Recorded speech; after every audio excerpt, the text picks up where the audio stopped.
విశ్వావసునామ సంవత్సరంలో మీనరాశి వారికి జరగబోయే శుభాశుభాల గురించి మనం ఇప్పుడు వివరంగా మాట్లాడుకుందాం.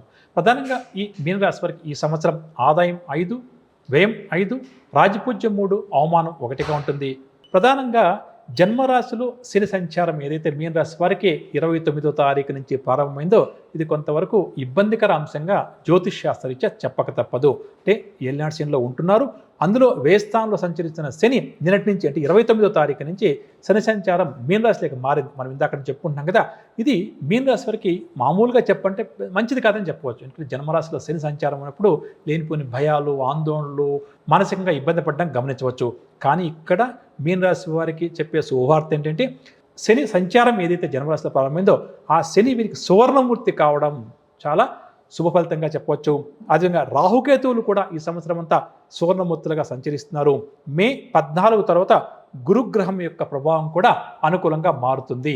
ఒక్క ఏలినాటి శని విషయము, శని మీనరాశిలో సంచారం కాస్త ఇబ్బందిగా ఉన్నప్పటికీ శని సంచారం సువర్ణమూర్తి కావడం వల్ల పెద్దగా భయాందోళనలకు లోను కావాల్సిన అవసరం మీనరాశి వారికి లేదు అని చెప్పవచ్చు. ముఖ్యంగా ఈ ఏడాది ఆదాయానికి ఎటువంటి ఇబ్బంది లేకుండా గడుస్తుంది అని చెప్పవచ్చు. రుణాలు చేసినప్పటికీ వెంటనే ఆ రుణాలు కూడా తీర్చగలుగుతారు. ఇష్టమైన వ్యక్తులు గతంలో దూరమైన వారు ఎవరన్నా ఉంటే మీనరాశి వారికి తిరిగి దగ్గరవుతారని చెప్పవచ్చు. ఇక తీర్థయాత్రలు కూడా విరివిగా చేస్తారు. భగవంతుని పట్ల నమ్మకము, విశ్వాసం కూడా వీరికి కాస్త అధికమవుతుంది. సంవత్సరం ప్రారంభంలో కొన్ని సమస్యలు, చేసే కార్యక్రమాల్లో కొంతవరకు అవాంతరాలు, ఆటంకాలు లాంటివి ఉన్న మనోబలంతో వాటిని అధిగమించే ప్రయత్నం చేయడం చాలా మంచిది. అంటే వీరి యొక్క ఆయుధం ఏంటంటే మనోబలం అండి. ఎప్పుడైతే ఈ జన్మరాశిలో శని సంచారం వల్ల మనోబలాన్ని కోల్పోతామో అప్పుడు వీరికి అపజయాలు వస్తాయి. కాబట్టి ఎట్టి పరిస్థితుల్లో కూడా దయచేసి మీనరాశి వారు మనోబలాన్ని కోల్పోకండి. మీ పట్ల మీరు నమ్మకం ఉంచుకోండి, భగవంతుని పట్ల నమ్మకం ఉంచండి. తప్పకుండా కూడా విజయాలు వరిస్తాయి అని చెప్పవచ్చు. ముఖ్యంగా ఈ సంవత్సరం ఆరోగ్యం కొంత సహకరించకపోవడం వల్ల వీరు ఇబ్బంది పడాల్సి వస్తుంది. కాబట్టి తరచూ మీనరాశి వారు వైద్య పరీక్షలు చేయించుకోక తప్పదు. అదేవిధంగా వైద్యులు చెప్పేటువంటి మాటలు, వారు అందించే సూచనలు కూడా పాటించక తప్పదని చెప్పవచ్చు. ఎప్పుడైతే ఆరోగ్యాన్ని వీరు నిర్లక్ష్యం వహిస్తారో దానివల్ల ఆరోగ్య సమస్య తీవ్రత బాగా కూడా ఎక్కువవుతుంది అని చెప్పవచ్చు. ఎప్పుడైతే వెంటనే వైద్యుని కలుస్తారో వెంటనే వీరికి స్వస్థత కూడా చేకూరుతుంది. చేసే పని పట్ల ఏకాగ్రతను కూడా పెంచుకుంటే మంచిది. ఆలోచనలు ఏవైతే మనసులోకి వస్తాయో వాటిని వెంటనే అమలు చేయడం కూడా చాలా మంచిది. ఇక గత కొంతకాలంగా వీరికి ఉన్నటువంటి శత్రువులు ఎవరైతే ఉన్నారో, ప్రత్యర్థులు ఎవరైతే ఉన్నారో అటువంటి వారు కూడా వీరి యొక్క మంచితనాన్ని చూసి వీరి పట్ల విధేయంగా మసలుకుంటారు, శత్రుత్వాన్ని కూడా వదిలిపెట్టుకుంటారు అని చెప్పవచ్చు. దీనివల్ల శత్రువుల సంఖ్య కూడా తగ్గుతుంది. కుటుంబంలో కొన్ని శుభకార్యాలు కూడా ఈ ఏడాది నిర్వహించే అవకాశం అధికంగా ఉంది. ఇక ఉద్యోగం కోసం ఎవరైతే ఈ రాశి వారు ప్రయత్నం చేస్తారో అటువంటి వారు తమ ప్రయత్నాల్లో మంచి విజయాలు సాధిస్తారు.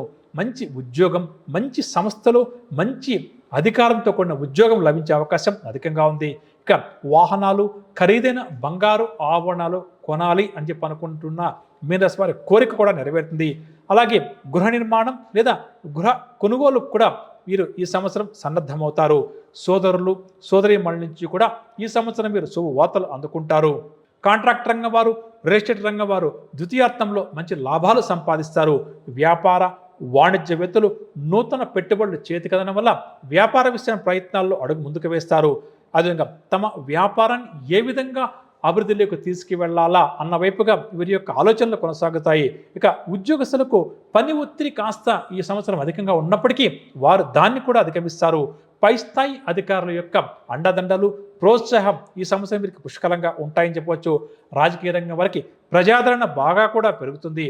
పారిశ్రామిక రంగం వారు తరచూ విదేశీ పర్యటనలతో ఈ సంవత్సరం అంతా గడపాల్సి వస్తుంది.